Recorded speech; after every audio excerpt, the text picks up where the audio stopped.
Le film de requin mélangé avec la guerre est enfin sorti et le film Anaconda de 2025 se montre enfin et je suis un petit peu mitigé.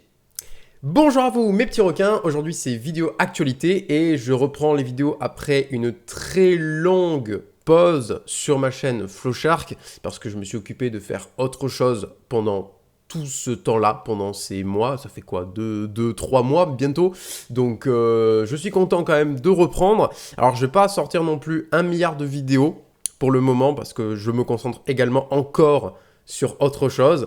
Je suis comment dire, je réfléchis à faire une nouvelle chaîne, voilà, et je réfléchis à faire un nouveau TikTok lié à cette nouvelle chaîne justement.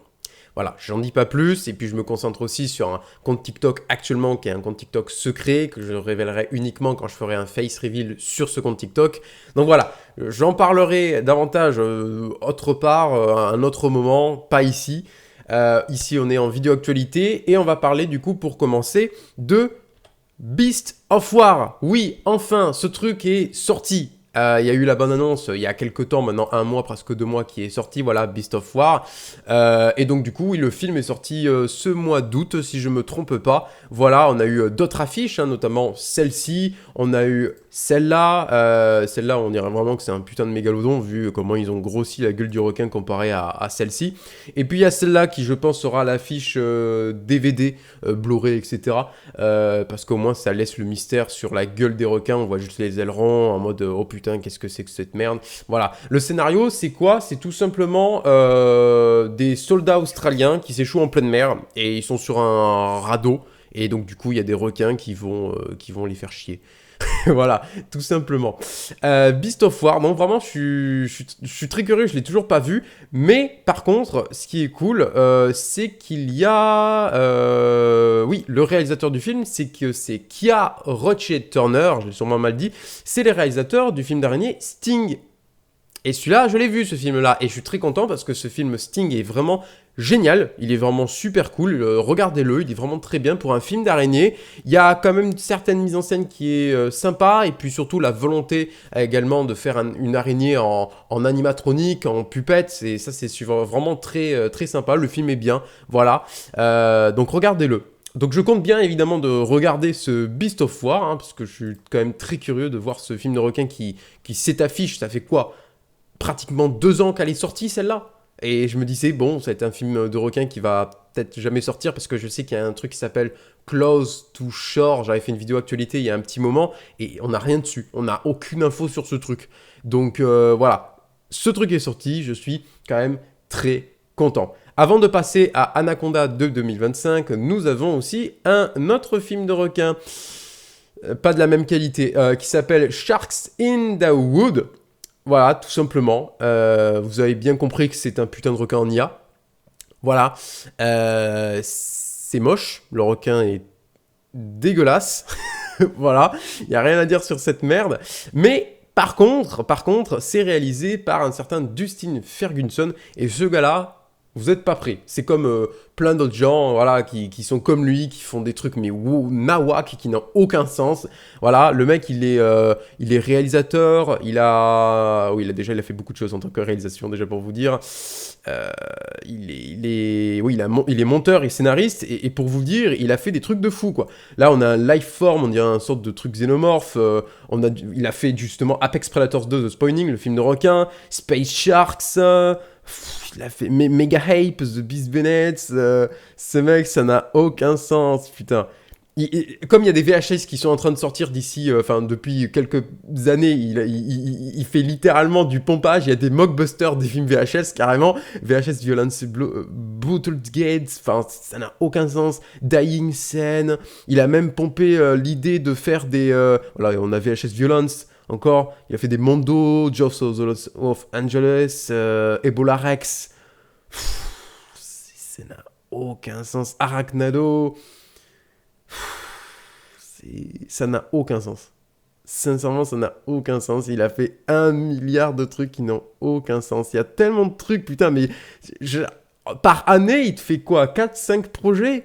Parce que ça prend moins de temps, forcément, ces trucs-là, que des trucs, on va dire, plus quali, comme un vrai film, justement, qui sort en salle, avec du vrai marketing et tout ça. Et là, c'est un truc de fou. C'est vraiment un truc de fou. Enfin bref, voilà. Donc, du coup, Anaconda. Bon, ça, c'est l'affiche principale du fameux Anaconda de 97 de Luis Loza. Voilà. Et donc, du coup, eh ben, on est passé de ça à ça. Oui, évidemment, il y a Paul Rudd et Jack Black encore. Paul Rudd, ça passe, mais Jack Black, ça passe moins parce que bah, lui, déjà, il a joué dans Minecraft, le film, en tant que Steve, alors que tout le monde voulait que ça soit Jason Momoa, parce que Jason Momoa, c'était le premier annoncement de casting pour Minecraft, et tout le monde se disait, putain, c'est lui Steve. Le gros retournement de situation. Jack Black, voilà. Paul Rudd, ouais, il joue Ant-Man dans le MCU, il joue dans Death of the Unicorn côté A24 avec Jenna Ortega. J'aime bien cet acteur, vraiment, Paul Rudd, c'est vraiment un bon gars, il joue un peu dans plein de trucs, je suis vraiment très fier de lui, il a une bonne carrière.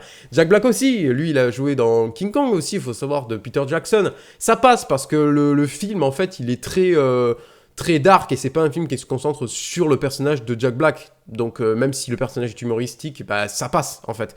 Déjà l'affiche est horrible. Juste le fait toujours de mettre les têtes parce que c'est les stars et parce qu'on est dans une mode où il faut mettre toutes les têtes.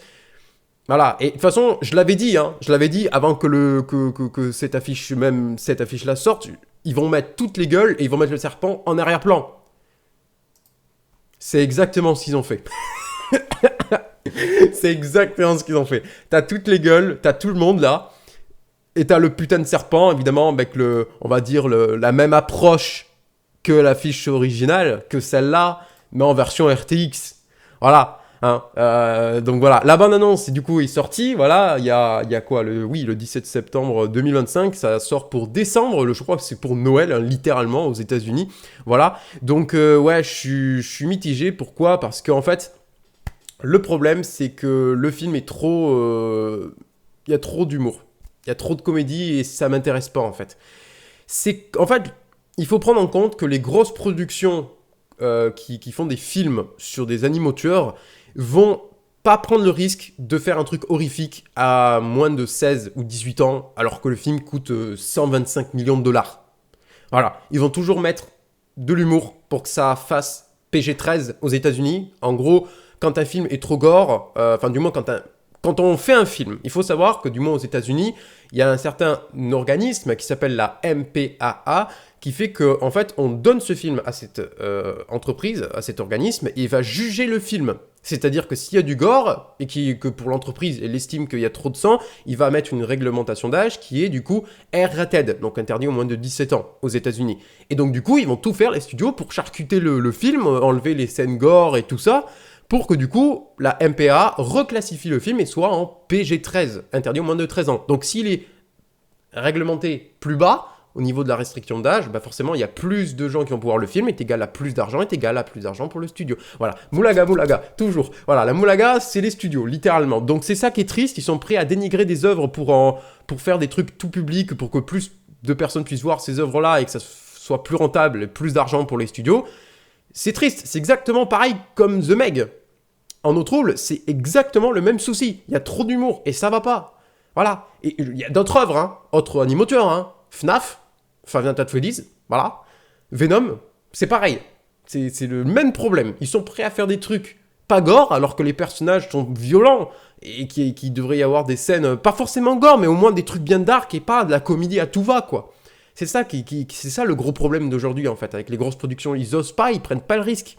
C'est ça le problème. Ils préfèrent nous offrir Roman Web qu'un vrai Anaconda, quoi. Non, mais c'est vrai. C'est vrai, en plus c'est Sony Pictures, donc c'est pas étonnant.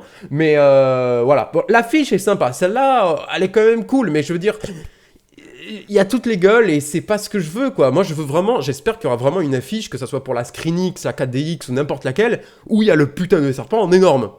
Voilà. Moi, c'est ça que je veux. Et le truc qui est aussi décevant, c'est que dans la bande-annonce, bah, on ne voit pas l'actrice. Comment elle s'appelle déjà ? Daniela Melchior. Elle joue qui ? Elle joue qui dans le film ? Parce qu'elle n'est pas dans la bande-annonce.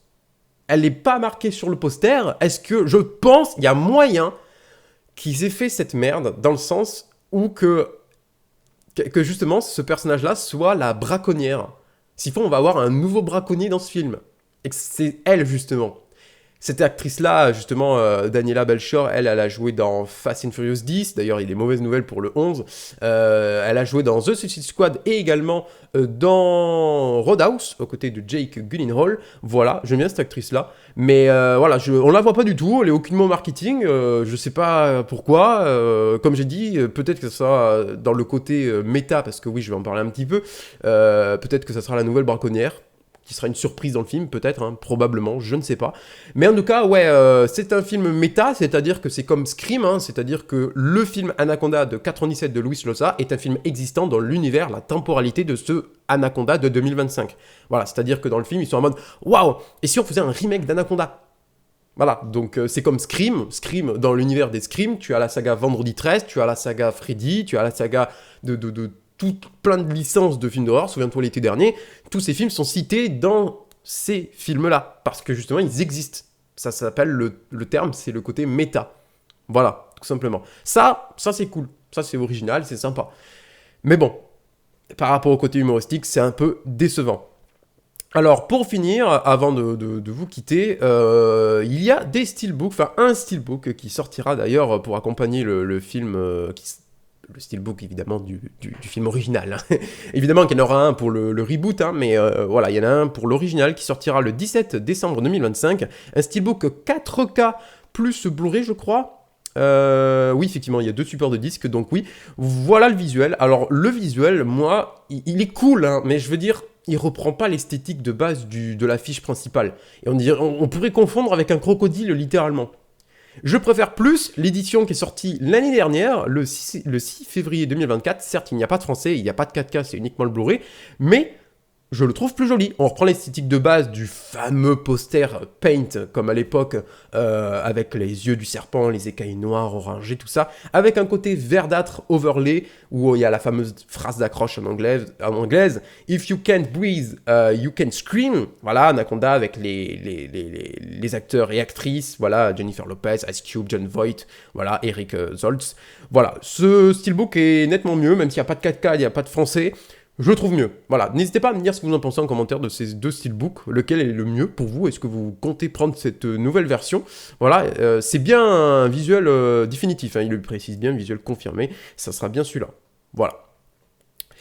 En tout cas, voilà pour les actualités d'aujourd'hui. Je suis quand même content d'avoir repris les vidéos. Alors, peut-être vous avez remarqué aussi une petite différence. Je ne filme pas avec ma GoPro là.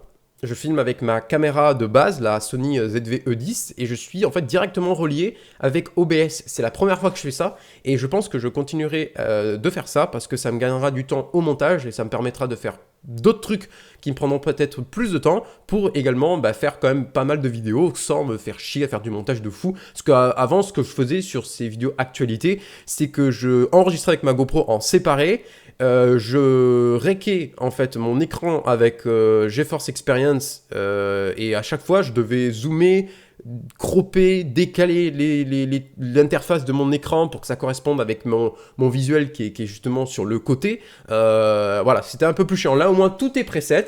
Le seul montage que je dois faire, c'est le décalage audio, parce qu'avec OBS, il y a un décalage, donc du coup, je dois le réajuster à chaque fois, donc c'est pas grave, de toute façon, je suis obligé d'aller sur Sony Vegas. Oui, je fais du montage sur Sony Vegas. Niquez-vous. Voilà, je fais du montage sur ça, et donc du coup, dans tous les cas, si je dois lancer mon logiciel de montage, je dois forcément mettre l'outro de ma chaîne, donc forcément, autant mettre le décalage, donc c'est pas très grave, hein, il y a un décalage de quelques millisecondes. Je peux le faire directement via OBS, mais le problème, c'est que en fait, si je mets 1 milliseconde de décalage, c'est pas tout à fait ça, mais si je mets 2, ça fait l'effet inverse. Voilà, donc du coup, je suis obligé de le faire manuellement, voilà, pour exactement être bien précis. Voilà, bon, c'est un peu chiant, mais bon, c'est pas grave. En tout cas, j'espère que cette vidéo actualité vous aura plu. J'essaierai d'être quand même un peu actif sur cette chaîne, mais n'ayez pas peur, je ne suis pas mort, voilà. C'est juste que je m'occupe à faire d'autres choses et j'ai très hâte de vous parler de tout ça et de créer ma nouvelle chaîne, hein, qui parlera, je vais en parler un petit peu, mais qui parlera un petit peu de cinéma en général. Voilà, je vais faire un peu des vidéos random sur des plein de films, voilà, des anecdotes, de tournage, plein de trucs, voilà, de plein de films, pas que les films de requins, évidemment plein de choses, du Top Gun Maverick, du Monsterverse, du Marvel Studios, du DC Comics, du plein de trucs, voilà, des trucs qui m'intéressent en premier lieu, voilà, je vais pas faire des trucs qui ne m'intéressent pas, parce que je serai pas dans le truc, forcément, des films que j'ai pas envie d'aborder, je l'aborderai jamais 50 nuances degrés par exemple, ça dépend, hein, mais bon, ça m'étonnerait, voilà, ça m'étonnerait, mais bon, on sait jamais. Mais voilà, j'espère quand même que cette vidéo vous aura plu et que voilà, n'hésitez pas à partager la vidéo, à liker la vidéo, à activer la cloche pour rater aucune de mes futures vidéos à l'avenir. Et moi je vous dis tout simplement à la prochaine, salut!